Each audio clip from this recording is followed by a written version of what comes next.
What is up, guys? Eric here from EBM Productions, here with a different kind of video. Gonna record myself this way for privacy reasons, because that way, yeah.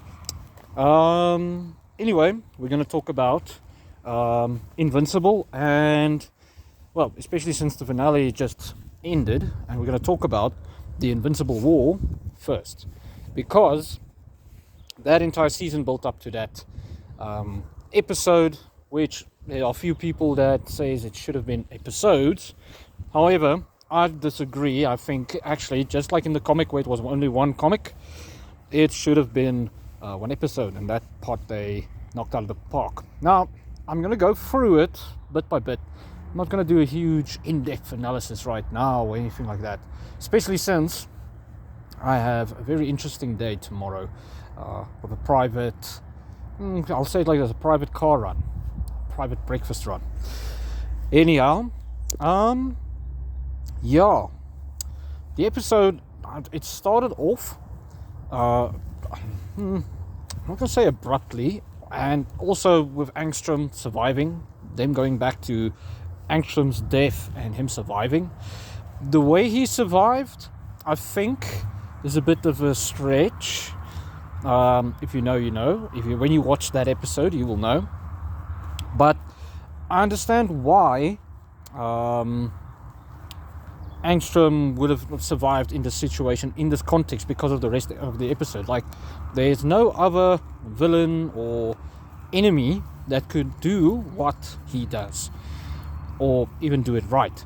So what they did was, it's just like revive him essentially, which they've done with many characters, many enemies in the show so far, and they used him as a plot device. Now that's cool and all, and it's how he's going to get his revenge. And well, he didn't fully get his revenge, but to a degree, because again, he so far likes to cause suffering and problems to Mark, aka Invincible, because of what happened to him, because just killing him would be a bit too easy. So yeah, by the way, I'm hearing people when there's not supposed to be people out here, so I'm just on my guard. Anyhow, so him doing this does not shock me. Him bringing in other Invincibles that are evil from different dimensions did not shock me. Now, I keep hearing people in breakdowns, etc., and just people just talking about the episode, mentioning that there was dozens of evil marks in this episode. Now, to me, that's weird, because I remember them saying there's 18 of them in the show, not in the comic, in the show. So I was just like, what? Am I going crazy, or is it just because I was sick with my Crohn's and my brain fog is really bad? Which we can chalk it up to that, but still, that's strange, really strange that I'm misremembering that part maybe. Anyway, yeah, I remember this 18. Now that means clearly Angstrom didn't get all of the evil ones, because it seems like, just like with Infinity War, that every other reality has an evil mark, or a bad mark at least, after the events of season 1, which is crazy to think about. Now, wouldn't that mean he would have gotten overwhelmed, because there would be infinite Invincibles coming out and trying to kill them? But I think what happened is Angstrom had a set time since he was, well, healed by the engineers, and then what happened is because of that time window, he didn't really convince all of the other evil marks that they would get something out of all of this, and that's why they just turned him down. Cool, 18 or 24, yeah, let's say 24 to 18 to 15 of them, whatever it is, popped up and started massacring the entire world. Now, something people are not mentioning right now is this entire season, Mark was holding back. His entire season, he didn't once go all out versus anybody except Conquest at the end. Not even the marks, even the Invinci marks, that the evil ones, he didn't do that. He only went all out versus a single one. And it's very clear with how grand the final fight was. By the way, big spoiler there. If you haven't watched the show, whoops, that's your problem. Yeah, so that means the marks that pop up, the evil marks, what I didn't like about them, and this is a personal thing, more, well, let me say it like this, it hurts the show a tiny bit.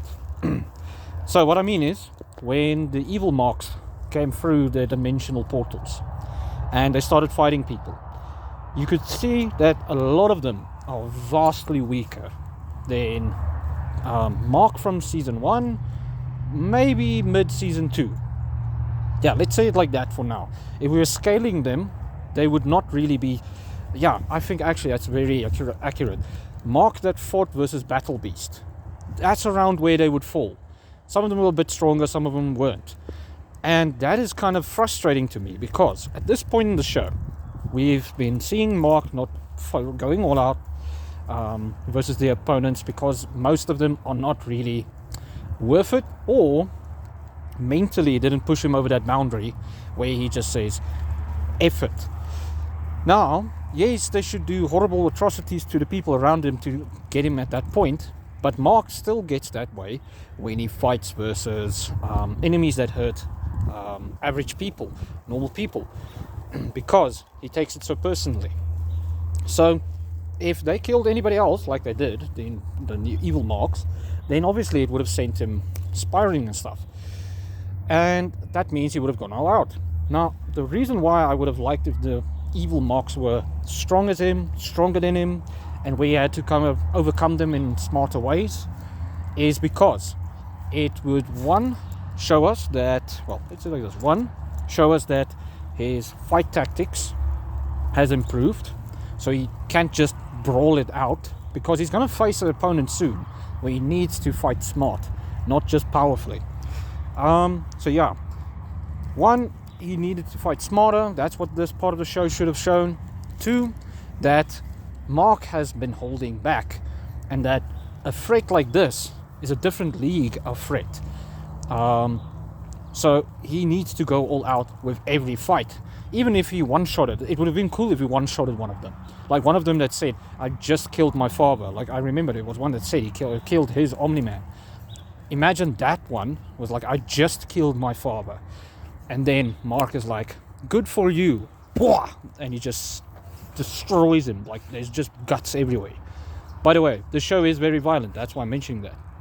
Imagine that. That would have been so cool to show how he progressed in power. Because at the beginning of the series, they're like, he got so much stronger. And then he still struggles with almost every enemy because he's holding back. And then when he finally, apparently, fights enemies that he can let loose with, the evil marks, then he doesn't just destroy some of them, he doesn't win outright versus a few of them, because it's insinuated that these guys are not as strong as him from the jump, and some of them are maybe stronger, I'm not sure, but it really did seem like they were not, especially if you take into account how he fought versus Conquest in the final episode. So I wish we had a bit more of that, and even if they made it an extended episode instead, so that he, well, imagine him defeating one of them alongside Oliver in a smarter way, etc. Yada yada. Now I understand the comic book was only one chapter for that as well, and the show really held to the comic books guidelines, but still, if they really just angled it a tiny bit where he had a bit of more of a struggle, like with the Conquest fight, it was in the comic book it was a bit more of a struggle for him. It was a bit longer. However, that it's kind of insinuated at that point that this was not an easy fight. So why not do it with the evil marks? It's the only thing that I didn't like. My headcanon is these guys were stronger than anybody that he's faced, even stronger than Omni-Man, and he had to overcome them now. That was my headcanon. Cool, let's jump to Rex and his death. So, a lot of people are saying it was very, very devastating for them to see that, when, to me, this was not the worst death in the show. The one where Duplicate, Rex, and those guys died was pretty bad, because in that one they really sold us on this is final.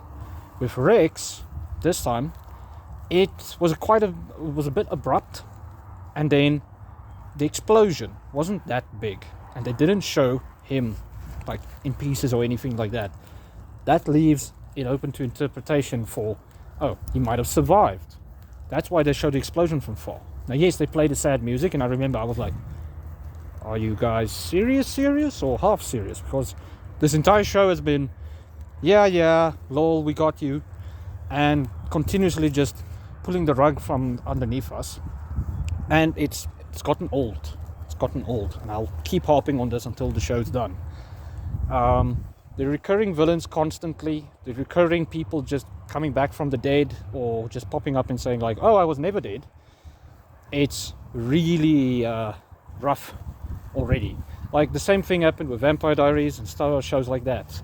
Dragon Ball, especially Dragon Ball. People make more memes about that. Meanwhile, this show really just goes crazy on that aspect. So they're not showing Rex's body. And then playing the music, I wasn't sold. And you see, that's the problem. It's the byproduct of how you write certain things.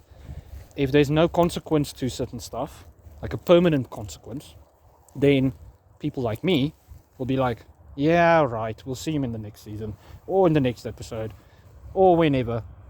And if this happens, I'll be negative.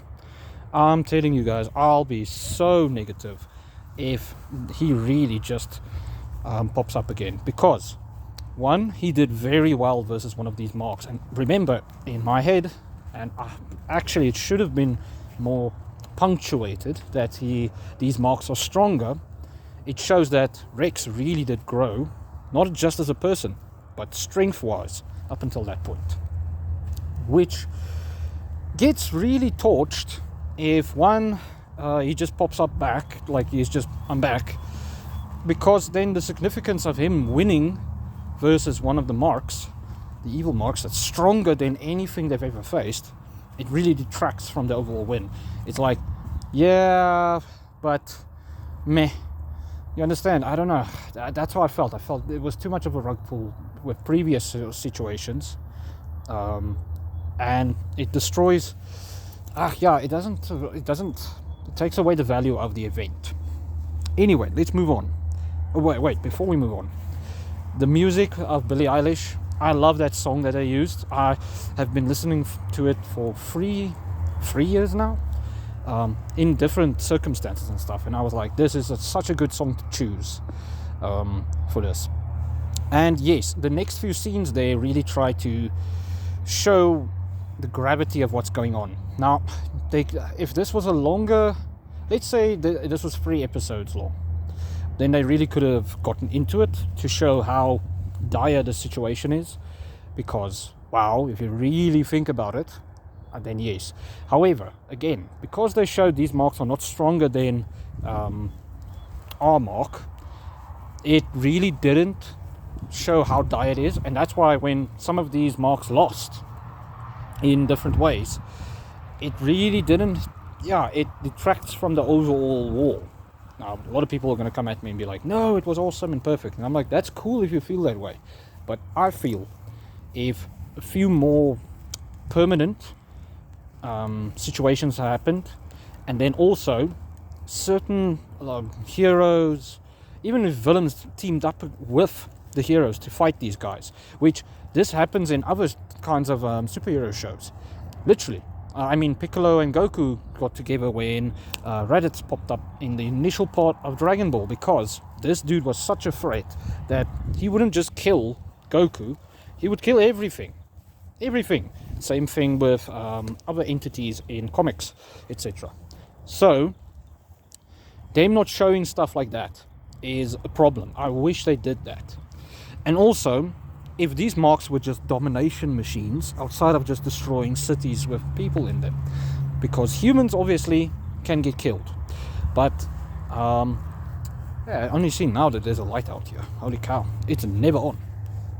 We need to fix that. But anyway, them not showing that the villains joined in, like Titan, if him and his crew actually helped, that would have been cool. Who else? the Mauler twins, but okay, yeah, we know from certain situations they're kind of dead, but they're coming back later if I'm not mistaken. Sorry guys, I'm spoiling something there that I accidentally got spoiled to myself as well.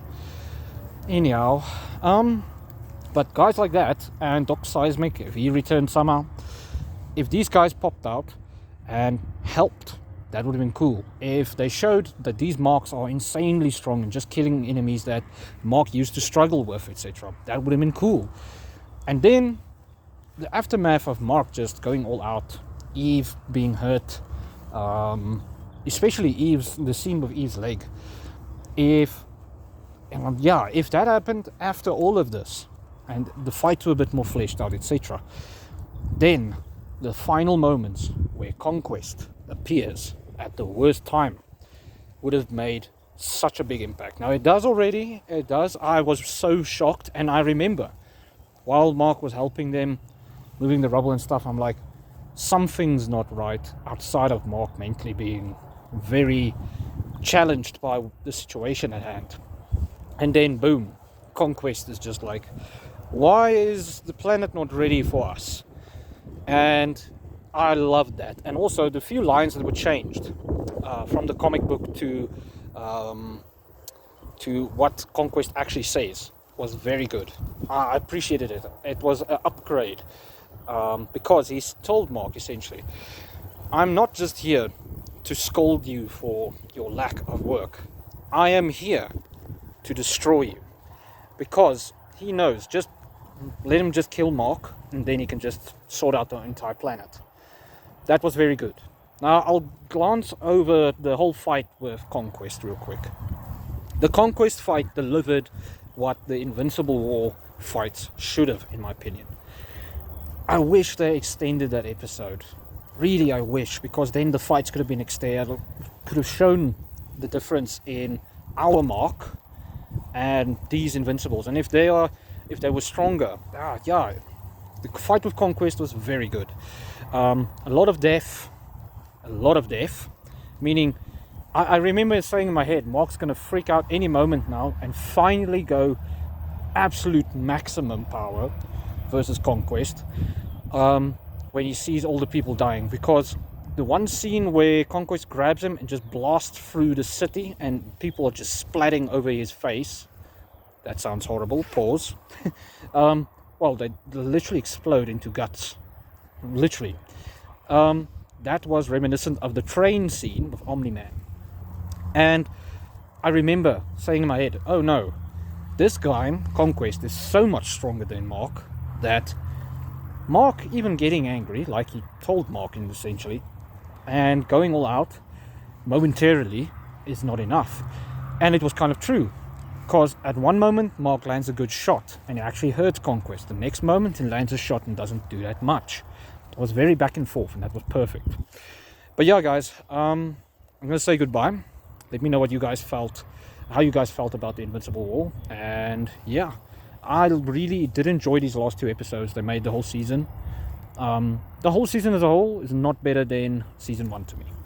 But yeah, guys, cheers. Bye.